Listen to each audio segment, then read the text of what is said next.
Vous écoutez Anne Pinjot et François Mitterrand, Fragment d'une passion amoureuse, épisode 4. 8 janvier 1975.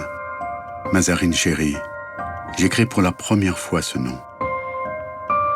Je suis intimidé devant ce nouveau personnage sur la terre qui est toi. Tu dors, tu rêves. Plus tard, tu me connaîtras. Grandis, mais pas trop vite. Bientôt, tu ouvriras les yeux. Quelle surprise le monde. Tu t'interrogeras jusqu'à la fin sur lui. Anne est ta maman. Tu verras qu'on ne pouvait pas choisir mieux, toi et moi.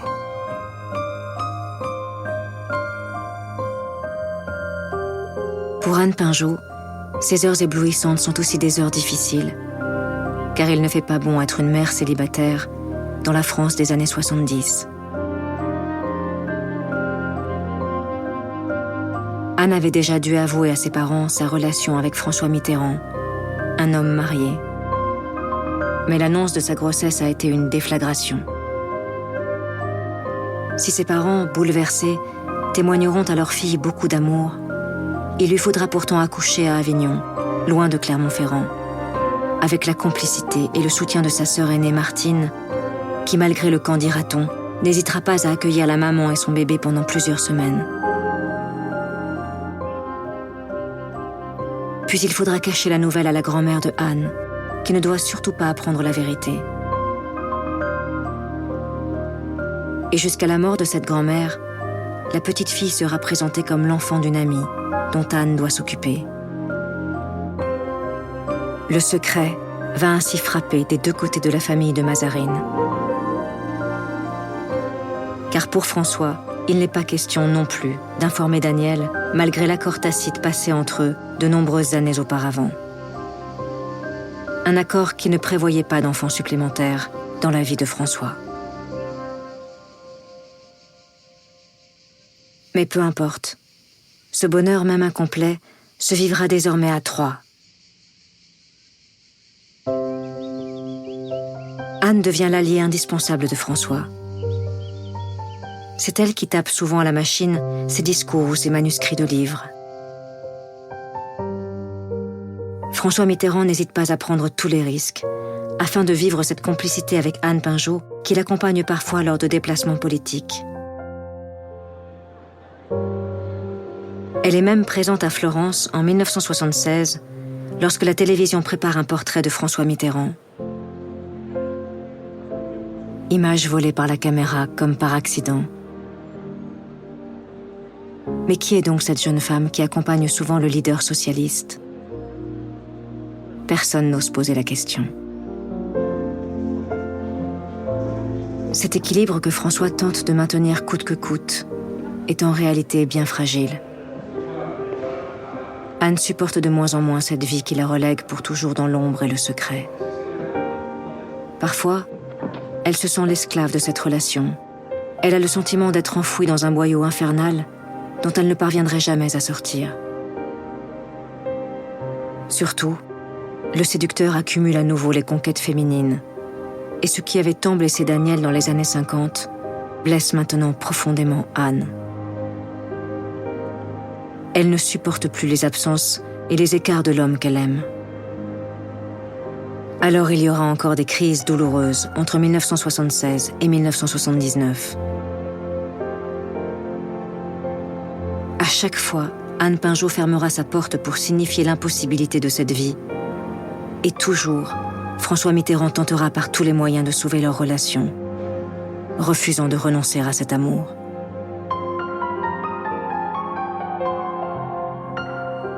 Je n'ai plus le goût des querelles, qu'elles soient fondées ou non, que tu aies tort ou moi. Si tu étais si proche de la violence hier, j'aurais dû la prévenir. J'aurais dû la deviner à quelques signes le soir où tu m'as reproché de dîner ailleurs. Je t'ai pourtant vu chaque jour. Quand veux-tu, quand crois-tu que je travaille sinon le soir pour écluser les énormes dossiers, les interviews, les papiers à écrire, les discours à préparer ? Tu m'objecteras ta solitude, ta patience, ta longue espérance, ton chagrin. Je m'en veux du mal que je te fais. J'ai pourtant le sentiment de t'apporter plus que tu ne le dis, plus que tu ne le crois. J'ai envie de le hurler. Tu sais bien que je t'aime, et puis c'est tout. Il pleut à crever le cœur. C'est le moment de croire au soleil. À nous deux, nous le pouvons.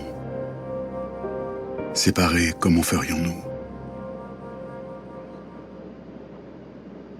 Finalement, la passion amoureuse entre François Mitterrand et Anne Pinjot va survivre à des épreuves qui pouvaient paraître insurmontables. Anne s'est plongée à corps perdu dans son métier de conservatrice, et notamment la défense de la sculpture du XIXe siècle. Une sculpture oubliée, qui périssait dans les réserves du Louvre et qu'elle va faire renaître.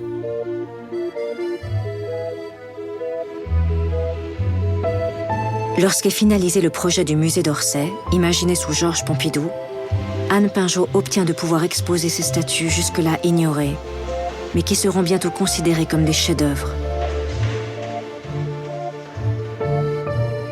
Quant à sa relation chaotique avec François, Anne sent surtout que loin de lui, elle serait encore plus malheureuse qu'elle ne l'est déjà à ses côtés.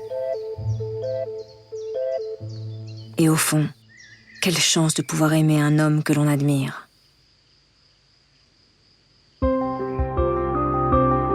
François, de son côté, n'imagine pas un instant vivre sans Anne. Et il va peu à peu réaliser que le cadeau qu'il lui a fait, en acceptant qu'elle est un enfant, c'est à lui-même qu'il vient de l'offrir, tant la petite fille va réveiller en lui des torrents de tendresse et l'énergie folle de vouloir la regarder grandir. La maison de Gordes permet au jeune papa d'être auprès de Anne et Mazarine pendant les vacances de Pâques ou pour l'anniversaire de la petite fille à la fin de l'année. Et puis, il y a l'appartement de Anne à Saint-Germain-des-Prés, où François tentera de passer presque chaque soir pour conter une histoire à Mazarine avant qu'elle ne s'endorme.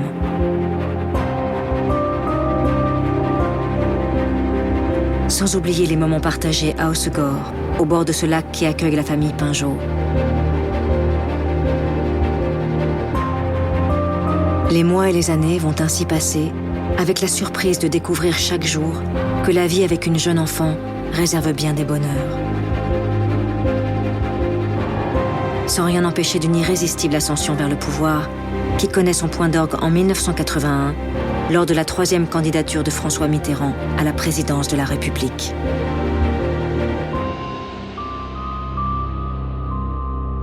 Le 10 mai 1981, François Mitterrand remporte l'élection présidentielle.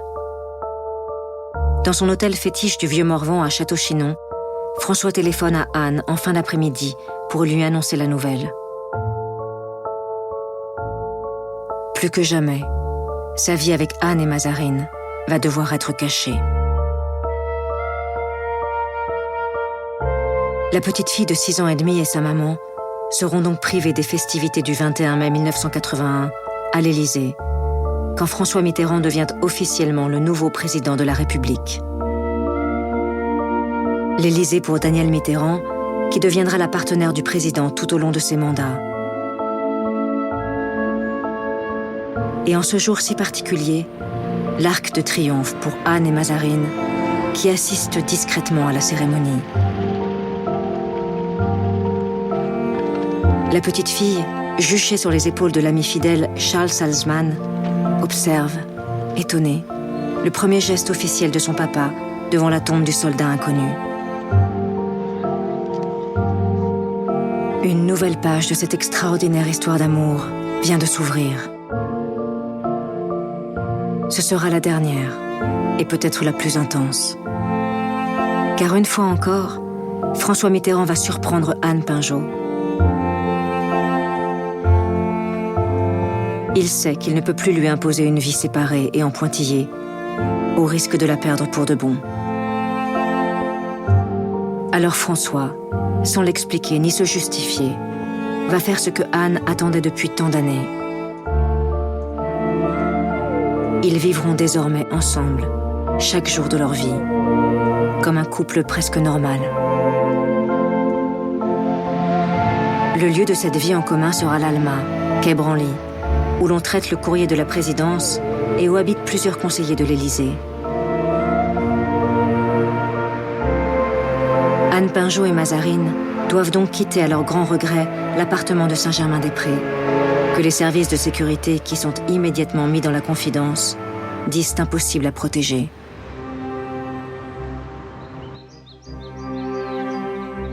L'Alma la semaine, et pour le week-end, la discrète résidence des présidents à Souzy-la-Briche. À compter de ce jour, il n'y aura presque plus de lettres, puisque le couple façonné dans les épreuves et la séparation depuis 1965 vit désormais ensemble. Bien sûr, il y a toujours ce secret dans lequel François Mitterrand s'est piégé lui-même et qui deviendra pesant et douloureux pour sa fille Mazarine. Et il y aura cette maudite maladie qui s'immisce brutalement dans leur vie dès novembre 1981. Lorsque ses médecins lui annoncent qu'il n'a qu'entre 2 mois et 2 ans à vivre tout au plus, en raison d'un cancer de la prostate, François écrit à Anne quelques mots pour signifier sa peine et son incompréhension. Jeudi 12 novembre 1981. Aujourd'hui, passé aux assises. La peine de mort est rétablie. Puis dans les heures qui suivent, il emprunte à Jacques Prévert pour exprimer les sentiments qui l'assaillent et qu'il veut partager avec Anne dans ces heures sombres. J'ai reconnu le bonheur au bruit qu'il faisait en partant.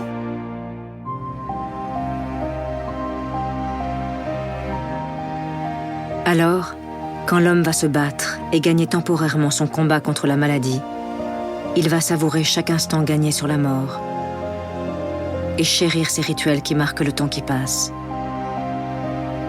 Comme ces dîners hebdomadaires le dimanche, rue de Bièvre, avec Daniel et leurs 2 fils, ou le réveillon du Nouvel An partagé avec eux à Latch, dans les Landes.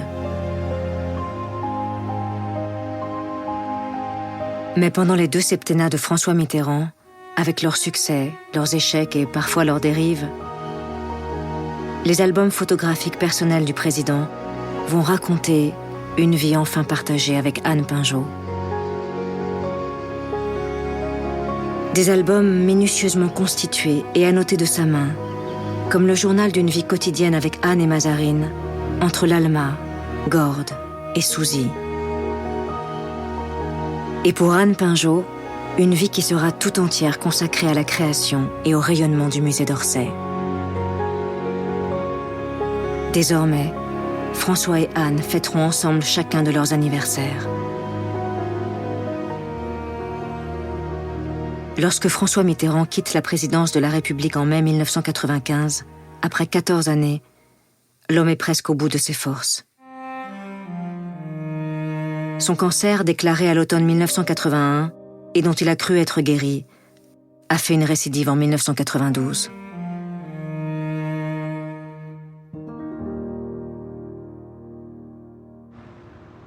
François Mitterrand va passer les derniers mois de sa vie avenue Frédéric Leplay, aux côtés de Anne Pinjot et de ses médecins. Mais pendant le mois d'août 1995, il va réussir à s'arracher à cet entourage médical et parvenir à passer quelques jours seul avec Anne sur les traces de leur amour.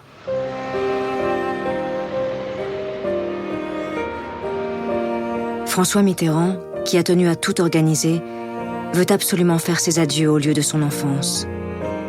Ces mêmes lieux qu'il avait fait découvrir à Anne en 1964. La petite église de Nabino, la propriété de ses grands-parents à Touvent.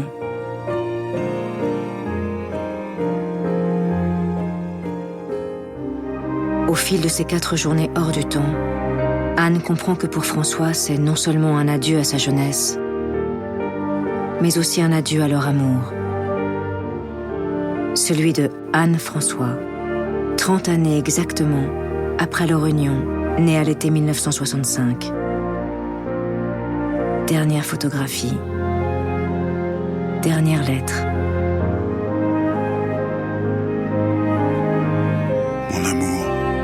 Cela fait si longtemps que je n'ai écrit ces 2 mots. Les dire est bon, mais les mettre sur ce papier pour toi me donne un plaisir si fort que je crois bien que je recommencerai. J'ai marché avenue Le Play jusqu'à l'avenue Rapp. J'en suis revenu exténué. La maladie des rayons a refait son apparition. J'ai les jambes cassées et le cœur triste. J'égrène les souvenirs. Ils ont toujours porté le nom du bonheur. Je me repais de cette vie si riche d'émotions et de beauté.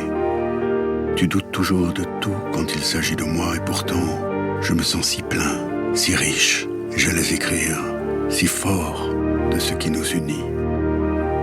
Il est vrai que tu m'as tant donné. Je t'aime mal, mon vrai, mon grand, mon pur amour. Mais rien ne pourra jamais m'en défaire. J'ai peu de temps devant moi. Raison de plus pour t'aimer mieux. Une dernière lettre, la 1218e, est envoyée à Anne le 22 septembre 1995. J'ai encore eu Mazarine au téléphone, qui s'escrimait à la machine.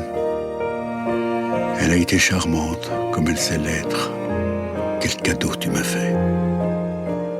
Hors de toi, tout s'obscurcit. Mon bonheur est de penser à toi et de t'aimer. Tu m'as toujours apporté plus. Tu as été ma chance de vie.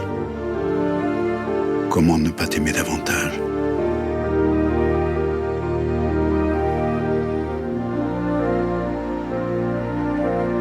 François Mitterrand s'éteint dans la nuit du 7 au 8 janvier 1996.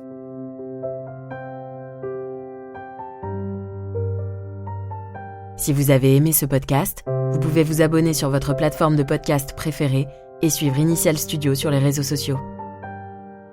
Anne Pinjot et François Mitterrand, Fragment d'une passion amoureuse, est un podcast coproduit par Initial Studio et Yami 2, adapté du documentaire audiovisuel éponyme produit par Yami 2, réalisé par Yvain Gaillard et Hugues Nancy, et écrit avec Pierre Favier. Musique, Michel Korb. Production exécutive du podcast, Initial Studio. Production éditoriale, Sarah Koskiewicz et Louise Nguyen. Montage, Camille Legras. Avec la voix d'Emmanuel Yacoubi.